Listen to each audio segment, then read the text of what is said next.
Hello, I'm Matt. In this video, I want to talk a little bit about what I know about Behringer, and I want to talk a little bit about my experience in making a video on Behringer and how that went for me.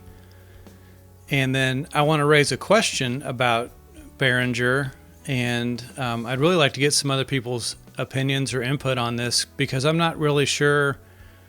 Well, we'll get to that question in just a couple of minutes, but my experience or exposure to Behringer probably first took place in late 2019 or early 2020. I had been out of songwriting and music production, recording, playing for a good decade. And so when I came back and started getting interested in everything again and looking more at synthesizers than I used to, I'm in a forum or on a website or someplace and the name Behringer pops up, and I'm kind of taken aback at how angry, I guess, some people acted about Behringer. They expressed their opinions, and they were not friendly at all.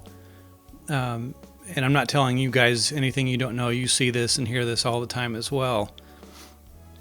So, I kind of just was like, whoa, what is this? Who's this company? What's going on? So I did a little bit of reading, but not a whole lot. I think I found out the extent of people's gripes with Behringer. I probably didn't, because sitting here today, 4 years later, if someone said, how come no one, or why do people who not like Behringer, why do they hate Behringer so much? And my knee-jerk response to that is because Behringer, in some people's eyes, have ripped off old synthesizer models and are reproducing them, and I guess basically not giving any, I don't know if they're not giving any credit to the original creators. I don't know. The point is Behringer's making these knockoffs, and that's making people unhappy. And again, there probably is a lot more to it than that, but that's the extent of the story that I'm aware of. So with that being said, if you've watched very many of my videos, you'll know that I'm a big Korg fan.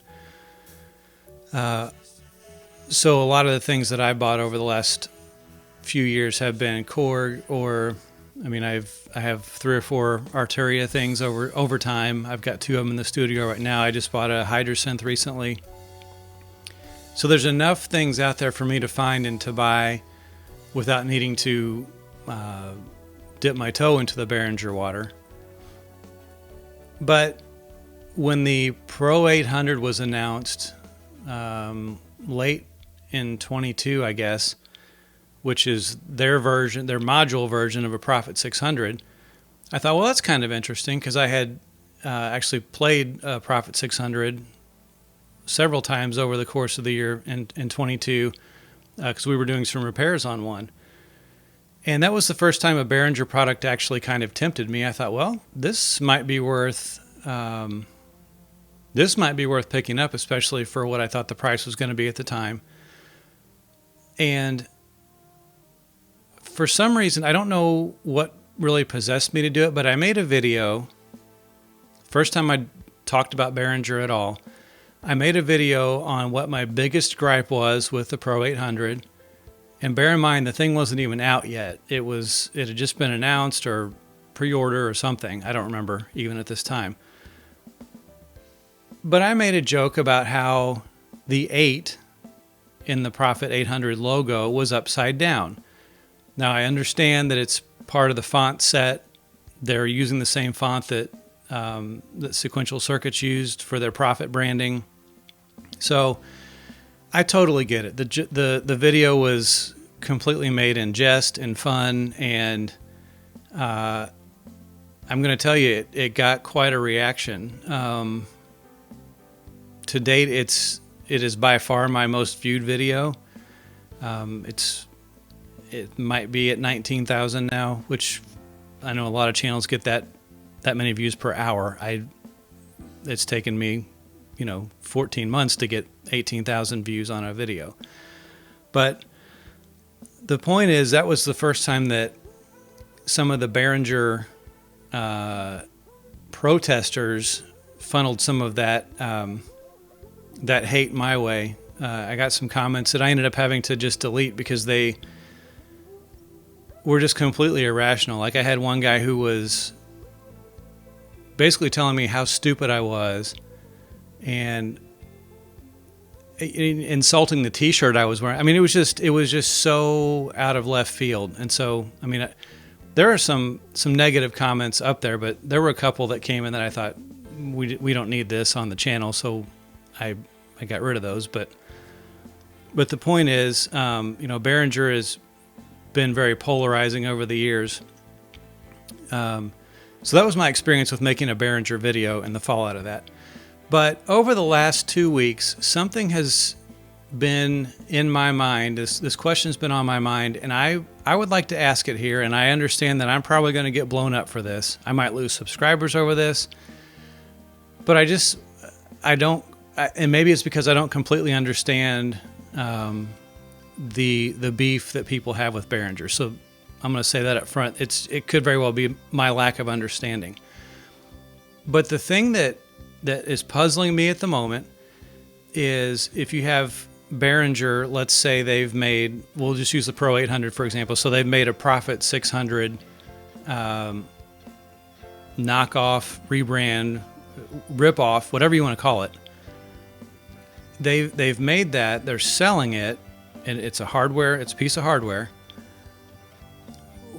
What is, and I mean this with all respect, but what is the difference between that and, I'm not going to use any company names because there are several that I really like. What is the difference between that and a company coming out with a software version of a synthesizer that's no longer in production, like the Profit 5? If Behringer came out with a Profit 5 piece of hardware, would people be upset about that? And if so, why wouldn't the same people be, and maybe they are, but why wouldn't the same people be upset that there's a company making a knockoff, an aftermarket, whatever you want, rip-off of a vintage synthesizer in software format? And I can't really puzzle out in my mind what the difference is between the two. Maybe it's the fact that to make the software, you don't have to use someone else's blueprints or schematics, I should say, in order to recreate the circuits. And therefore, the only thing you're doing is sort of capturing sound. So maybe that's not as egregious. I don't know. But that's the question that's been on my mind. And I hope that very civilly, let me say that up front, I hope that we can have a civil, intelligent conversation in the comments, because I'd like to hear your all's opinions on what the difference would be between a Behringer hardware synthesizer and, what if Behringer made software? What if that's the only thing they had ever done? Would they draw this ire? But what's the difference between a piece of hardware and a piece of software that both emulate the same synthesizer? That's kind of where I'm going with this. That's what I'd like to know.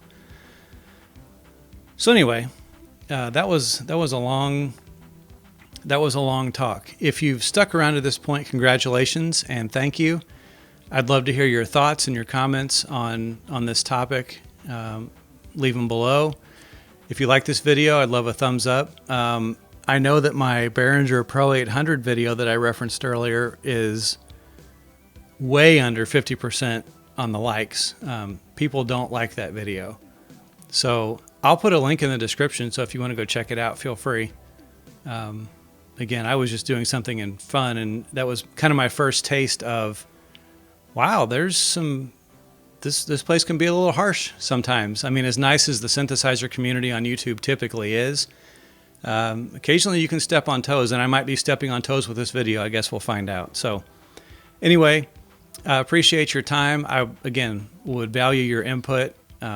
Help me out here. What's the difference between hardware and software emulations? So thanks for sticking around, and we'll see you in the next video. Thank you.